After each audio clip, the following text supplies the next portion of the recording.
Hello, today me and my team are going to give a presentation based on our own essay. So I will introduce my members' name. It's me, Emiliana, Yaphuisin, Carbonisa, Nur Afwani, and Adriana. So I'm going to start our group presentation. Assalamualaikum everyone, and my name is Nur Afwani Muzuri.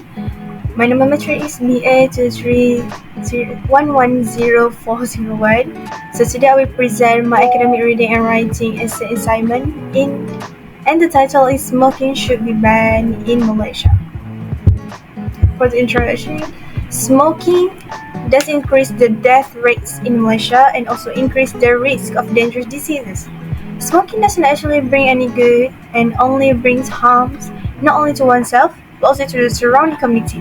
In order to stop the never-ending tragedy of death by smoking, it should be completely banned in Malaysia because the effect of smoking on the lungs. Second one could cause heart disease, and the third one could endanger others inhale the smoke by smoking.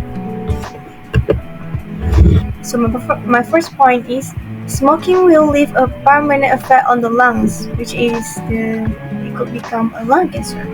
The main chemicals which is tar is toxic smoke that can leave a thin coating of tar on its surface similar in color and composition to the kind used to pave streets. It makes the lungs slowly become black and slowly make it hard. That means the amount of oxygen that can be inhaled is only small, which cannot spread to the body.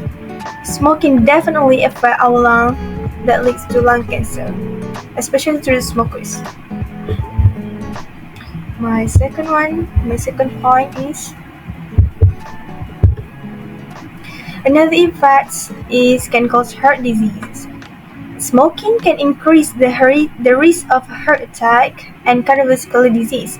Cardiovascular disease, which is a disease that happens when an individual's blood cannot be pumped through the body, and it will cause a sudden heart attack, and it can lead to hospitalizations or even worse, death. The chemicals make your heart work faster, thus increasing the chance of blood clots forming in the blood vessels. The likelihood for smokers is that they will have heart disease by smoking. So, and my third point is some people will argue that smoking is a personal choice that only affects the smoker. However, don't they realize that by smoking it could also give effect to their families, to their beloved one, to their partner that inhaled the smoke from the smoking. They can turn a blind eye to their own health risk, but could they bear to see their own beloved one sick or even worse dead? Even worse, die because of them. Smoking certainly can damage health. And those who inhale cigarette smoke are at risk of developing the same disease. Cigarette smoke released into the air will be inhaled by people around the smoker, which is called the second-hand smoker. The second-hand smoker inhaled smoke also carries chemicals that affect other people's health. There's also called the third-hand smoker, which is an individual who is exposed to the remnants of old cigarettes, smoke that is still left behind after some period of time and is still capable of causing the same effect as the effect of a heavy smoker that have a ashtray. A person who smokes heavily is more exposed to the risk of death compared to other people who do not smoke but still could bring harm to the other people. So my conclusion is, it is clear that the practice of smoking does not actually bring any good, and on the contrary, only brings harm not only to oneself but also to the surrounding communities. All parties should break the habit of smoking so that good health can be obtained. The government should enact and enforce laws related to the cigarettes. The effect of smoking is clearly bad, which is smokers could have lung cancers, heart disease, and the smoke from the toxin also give effect to the people. So that's all from me, I think, for my presentation today. Thank you for lending your ears. Bye. Hello everyone, my name is Adriana. Today I'm going to talk about my topic, which is why we should supporting local product in Malaysia. In modern Asia era nowadays, approximately 3.64 billion people that consume online shop. In here we can see the reason why people choosing online shopping is because more convenient in payment method. Nowadays people more choosing online transfer, QR code and also e-wallet. So in every application shop, a lot of payment method like this. So people more easy to auto connect their payment than going to go store where you need to provide cash. So some store also do not provide QR code, so they do not have a choices to choose online transfer. Also online shop we can choose a lot of varieties in only one shop, so we do not to go anywhere or check each one of store just to buy a different things. So in my one point why we should choose local product is more reduce environment impact.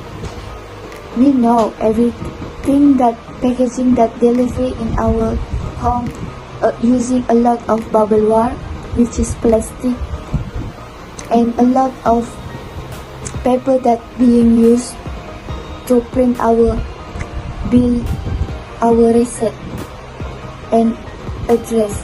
So in here we can see how it giving environment impact to our society, and the delivery usually also one of the reason can impact our environment. Second point also is because better quality than online shopping. We know online shopping is much more cheaper, but not everything in online shop are better quality, because maybe they copying other people products and make in low quality to sell it cheaper. But buying local product we can get better quality and supporting our local business, our local product in Malaysia. So in here we can see local product actually a lot of more quality, and we should support to supporting our economic impact in our future. But as people going to online shopping, of course people more choosing, lastly of course people choosing our online shopping because it's more convenient and it's more easy, where we can order and purchase anytime and anywhere we want. But as a person as Malaysian, I think we have responsibilities to support our local products, because it will supporting and recycling our income to support economic Malaysia in future. That's all for my topic. Thank you. Hello everyone, my name is Yap Huizin with matric number BA23110074. So today I'm so honored to be here by giving you this presentation with the topic Malaysian schools should be required to teach financial skills to students. So let's move to the introduction. So as we guys know, financial skills are the ability and knowledge to manage financial resources effectively. So these are very vital for everyone, including students. So as we guys know, this is very important to help students plan constructively for their financial future. Without a plan, individuals can easily overspend and miss out on opportunity to save money for retirement or other significant expenses. So unfortunately, students have no chance to learn basic financial knowledge at schools due to Malaysian school not providing any basic classes for students. In spite of this, other countries have contributed to the high school financial skill. So to encourage students to manage their money well, Malaysian schools should be required to teach financial skills to students. So let's move to the points. So why Malaysian schools should be required to teach financial skills to students is because young people do not plan their future lives. So according to the Security Submission Commission Malaysian SC, most of the youth Malaysian are unable to be in charge of their finance well, as they have limited knowledge of capital market product and low financial knowledge. So this phenomenon occurs among many students. So it's because they have a lack of financial guidance from their parents. It's probably true that some parents are unable to manage their finance well, so they are also unable to pass on their financial skill to their children. So there's no denying that children are raised according to family culture and consequently have different preference, attitudes and norms. So they often replicate their parents' activities. Thus, we can see parents are playing an important role in shaping their financial behavior. So in this situation, Malaysian schools might introduce financial related courses for students so they can learn basic knowledge on how to manage their money well. So for the second point, another reason for introduction financial knowledge courses is that students tend to overspend without thinking about the effects. So we can see now most of the families have become wealthier than before as they try to improve their living standards. So they will make it possible for them to provide the best of the best for their children. So the doting parents, they will lead children to overspend their money as they know parents will provide some money again for them. So it's because children do not even know how hard it is their parents have to work to earn money. So in one article, that's 40% of young Malaysians are facing high credit card debt. So it shows that young Malaysians are overspending without thinking about the effects. So we can see Malaysian school should provide a basic knowledge for students on how to earn money in their daily life to prevent students from overspending their money.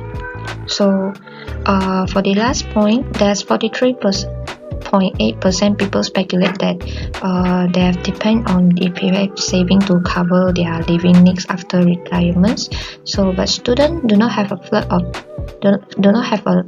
of flood because they will face limited saving and investment.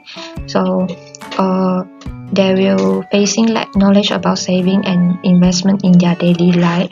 So, they will might miss out a lot of opportunity to build their financial skill due to their lack of savings.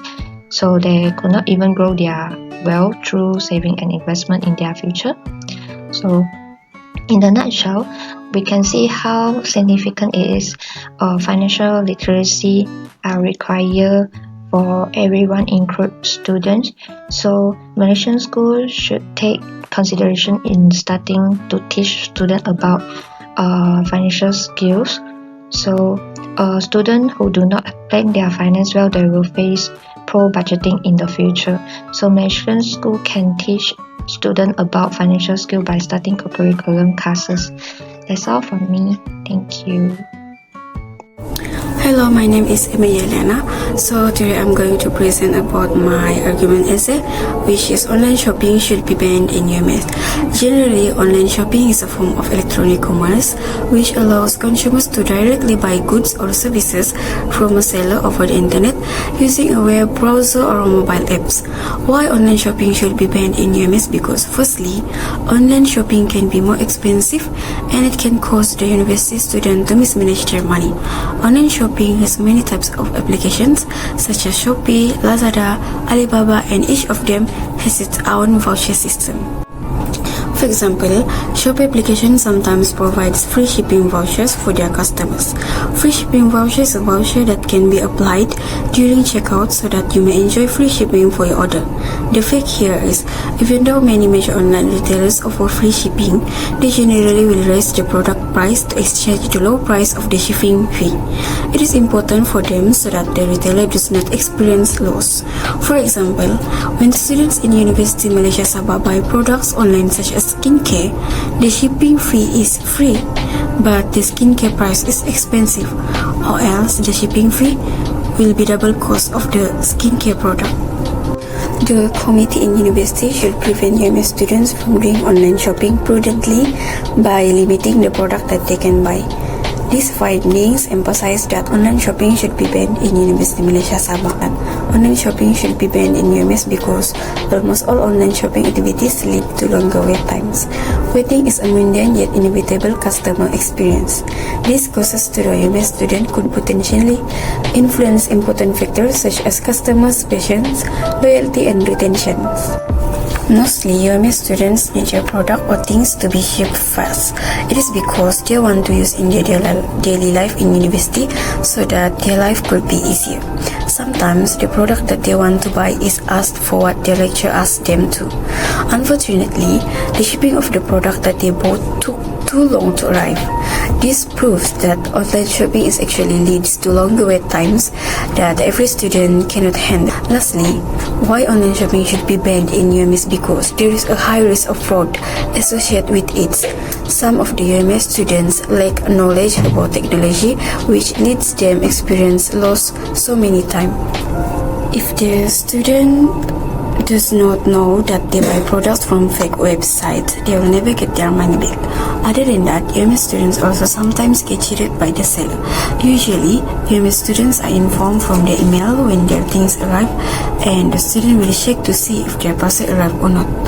Unfortunately, they cannot find their things, and it proved that the seller lied to the student or customer that they already shipped out the product. In conclusion, online shopping should be banned in UMS because it gives so many disadvantages for UMS students, especially for their poor family. To be a prudent student, UMS students should agree with this suggestion for their own sake. Thank you. My name is Nur Khairunisa Nazima binti Wajah, metric number BA23110-341, representing my individual essay, which is Students Should Not Be Working Part-Time. Working while studying seems to become a trend among university students because they are able to take their own responsibility. However, some of them are burdened with juggling life as both a student and a part-time worker. There are many impacts that can affect them. Part-time job is a form of working that has a flexible work arrangement, which means they can work less than full-time hours. They can have their own pocket money and they don't want to burden their parents. However, working part-time isn't suitable for students because it can affect them in negative ways. Working part-time can increase their stress level, leaving them to have no time for concentrating on academic studies and no time to rest. Firstly, working part-time can increase student stress level due to the pressure from combining work and studying. Most of the students dealing with their own pressure, and it gets worse when they have to mix it with the pressure from their workplace due to the heavy workload. Dealing with lot of pressure can cause them to dealing with their stress that can lead to a bad temper and irritation easily. It can also affect their mental health and also physical health. Stress can also cause students to have insomnia, which means having difficulty to sleep at night. Having insomnia as a student and part-time is one of the hardest time because our sleep schedule can be affected by it. Thinking too much will put pressure on students' mind. Eventually, this will end up to put their mental health to risk. Next, students that are working part-time will also have no time to concentrate on their academic studies. Creating time to study while working can be impossible for university students since it takes a lot of effort to do. Students that are participating in a part-time job will have lack of time to focus on their study, since some of them are busy in their workplace doing the tasks that are given there. It will also can cause them to use most of their energy on their working place. Lacking time and energy because of work will make it difficult for students to find the right time to study and do their own revisions about the topic and subject that they miss. Another reason why students cannot concentrate on their studies is because they will be busy running back and forth from their workplace and university. Balancing work life and studying wasn't easy for students because they may face with lack of concentration during their study. On the other hand, working part-time can also help students to become financially stable during their study. However, it can also affect students' health because they will have no time to rest and feel exhausted during class. One of the most concerning aspects that students need to focus is their health conditions. However, part-time students still not aware of their health condition and ignore this important aspect while working. Some tasks that are given in their workplace will cause them to have problems with physical health. Students will also face irregular sleep patterns due to the different working shifts. They will also feel changes in their eating habits because of the irregular meal times. Some of them will end up eating unhealthy meals such as fast food. Non-nutritious food will not able to provide much energy for students to go through the day because it can impact their bodies. They have to force their bodies to be more active even though they didn't get a proper rest. This has significantly proven that working more hours can give negative impact on students' academic performance. In a conclusion, working part-time has a positive and negative impact on students. Not many students can maintain working and studying at the same time. Studying is the important things that students should be focusing on during the time at the university. Having part-time job is a good way to prevent having financial problems. Universities should have an effective way to help students on employment and help them to organize study and part-time work to the best effect. That's all from my team member. Thank you for listening our group video presentation.